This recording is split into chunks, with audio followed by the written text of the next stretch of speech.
When is an appropriate time to be disruptive? That's the question I'm asking myself this morning. When's an appropriate time to be disruptive?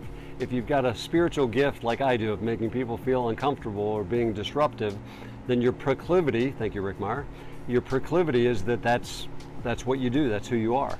But from a leadership standpoint, as we're talking about, like, man, as an industry, and I'm talking about, like, I'm sure there's a lot of industries this way, but my buddies like you guys that lead and own businesses in the residential trades, it's like, man, you got a complex problem. Specifically, is like there's a massive gap between competent labor, skilled labor, and labor that's entering the marketplace that's not skilled. And those of us, like, we're desperately trying to figure out how do we close that gap. And to do that, we're finding some constraints. One of the constraints is, like, some businesses don't have W-2 employees. So it's really hard, when you look at the skill. Anyway, there's a bunch of things. One of them's W-2 employees, but company culture, onboarding processes, job descriptions, specific training and development plan there. I just named a bunch of them.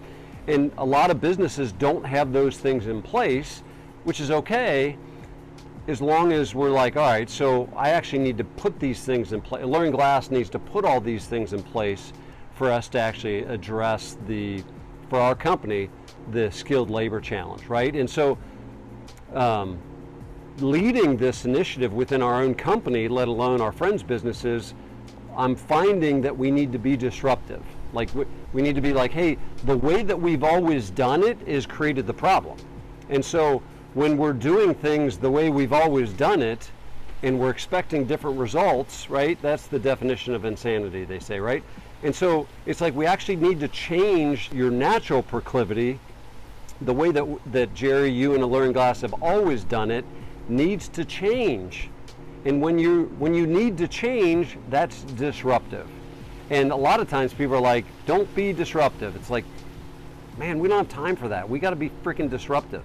We got problems, and we need a hand grenade. We need to be disruptive. And so what that means is you're going to piss people off. When you're disruptive, when I'm disruptive in my business, then I'm making people feel uncomfortable and I'm questioning the status quo.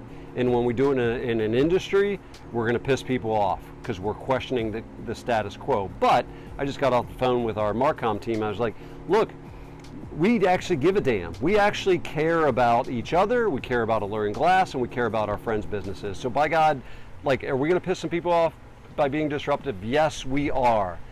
But you know what? I'm okay with that because my motive is to actually be helpful. And so anyway, it's being disruptive. There's a time and a place for it, and we're in a time and we're in a place that we need to be disruptive.